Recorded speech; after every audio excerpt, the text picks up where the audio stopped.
Gaining Vision. I'm Melanie. Thanks so much for clicking. To my returning family, the Visionaries, thank you for your continuous love and support. If you're new to the channel, welcome. Please feel at home. Have you had an opportunity to subscribe to the channel yet? If not, take a second, hit subscribe, and please don't forget to like and share. As I've been watching YouTube, I've come across a lot of interviews of different broadcasters interviewing political leaders across the globe. And I realized something. When you're a broadcaster or a journalist, either your really good qualities or your really bad qualities come up when you interview politicians. This means that you have to be on your A game.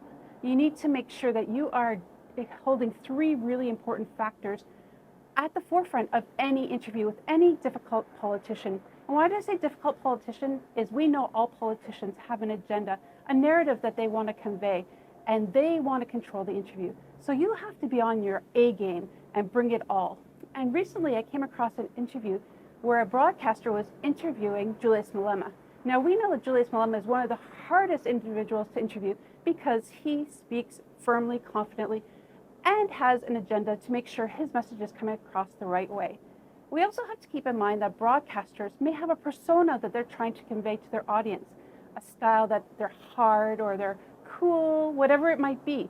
So keeping those two things in mind, whenever I watch these interviews, I think the basics, how these broadcasters are being trained. And there are three things I'm always looking for. First and foremost, who do they want to leave a legacy for? Who do they want to be known as a broadcaster? Do they want to be that person that is professional, asking the right questions to convey the message to their audience that is fair and unbiased? Or do they want to be that hard-punching, look at me, I'm the best kind of broadcaster? This is something that every journalist or broadcaster needs to ask themselves before they even get into that chair. This particular broadcaster that was having this interview had a persona. You could tell just by the way that he was interviewing Julius Malema that his audience were looking for. And I will let you decide what that persona was.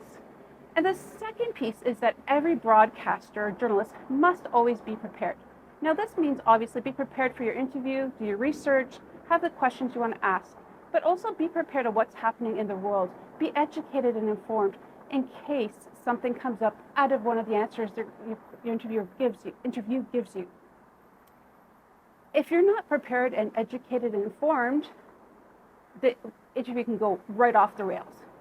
Also being prepared, if your style of interview includes social media posts, taking calls, or having somebody in the audience ask a question, you need to be prepared for the unexpected. People may ask questions that you had no intention of going to, and your interviewee may answer in a way that you're not prepared for. And third, and most importantly, always maintain professionalism. You have to be professional. You need to acknowledge what the interviewee is saying. You don't have to agree with them, but you always have to respect their answers. You don't get into a fight with them. Now, this interview that we're going to play a clip from demonstrates a bunch of uh-oh. I'll say uh-oh because I don't want to be rude, but my goodness, I think some of the basics were missed in this one. Especially when we're talking about when the interviewer, he starts off really great, conversational, letting Julius Malema feel at ease, having a conversation. Respect was there, everything was going well. And then he took a message from social media. It was regarding the expired food. And we know this is a very sensitive topic in South Africa. And the question came, why is Mr. Malema not talking about the expired food in townships and the different shops? So, of course, he puts the question there, and Julius Malema answers. And then the journalist or broadcaster starts to argue with Julius Malema. That's not true. That's not true. What proof do you have? I just sat there and shook my head going, oh my goodness. I want to play this clip so you guys can understand where I'm going, and we're going to come back and analyze it. On poisonous spaza shops, again, is self-hate. Because what do you mean self-hate, sir? The people who are selling there are poor people who are not of the same status as Spa. Do you know how much food is expired in Spa? Do you know how much Spa sells expired food? Spa is not a spaza shop. Why can't the topic not be about expired food that's and not spaza shops? That's not factual, Mr. It's true. Nah. What do you, okay, then What it's proof do you have do you have that there's I'd like to rotten know. food in spaza shops? I'd like to know, what do you base that What claim proof on? do you have when I'm about just spaza saying that shops? it's not proven. So Perhaps you're maybe asking just me give us something what's that the is not basis. proven. What's the basis of the claim? Are you asking me? You have no proof about spaza shops. Leave me to talk about spa. Don't love white people more than our people. No, but that's not I'm even saying to you, where we're going. I'm telling you, yesterday, That's not where we're going. the EFF rated 4 spa shops and found expired food. All right. The same way you are telling me about. Where was this? In Limpopo, in North, we've got a campaign now. Even this spaza shops, I'm tweet. Here in Soweto, the MMC of safety of the EFF, the MMC of health of the EFF, joined by a member of parliament, Melanie, went to raid the spaza shops in Soweto and took away expired food. So the topic should not be about the spaza shop. The topic should be about expired food. That our people should not be sold expired food. And it doesn't matter whether it's found in a spaza shop or in a proper shop. The narrative of spaza shop is necessitated by xenophobia. Yeah, no, so I wonder They want to attack foreigners and they want a legitimate reason. But that is not the reason. The reason is xenophobia. I will fight expired food, not in spaza shops only. In every shop, including Pick n Pay and ShopRite and Woolworths. You know why? I'm not scared of them. If you are scared of them, don't make it my problem. Well, guys, what do you think?